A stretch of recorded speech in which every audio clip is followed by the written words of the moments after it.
Kapag ang isang tao ay sanay sa anomalya ng budget, paulit-ulit lang itong gagawin, lalo na kung walang pumipigil dito o walang umaalma.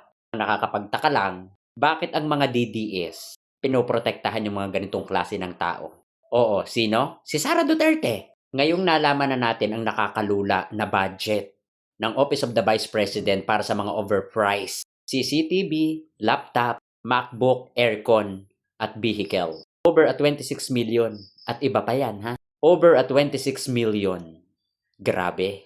Iba talaga pag Duterte. At hindi pa dapat kalimutan yung mga red flag ni Sara Duterte. About dun sa 73 million disallowance na hindi pa naibabalik ni Inday Lustay. Ang impeachment trial ay kailangang buhayin pero hindi kailangang kalimutan at baliwalain. Dahil ang punto dito at ang pinag-uusapan dito ay pera ng taong bayan na para sa taong bayan. Hindi para pang allowance nila.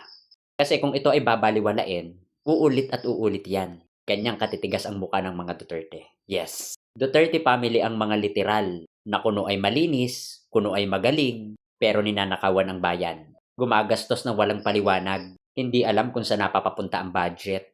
Ganun silang umatake. Ginagawa na nilang business ang kanilang mga posisyon na kumukuha ng budget, pero palpak naman ang mga infrastructure at project. Ganyan katitigas ang muka ng mga Duterte na pinagtatanggol ng mga 80-80 na DDS.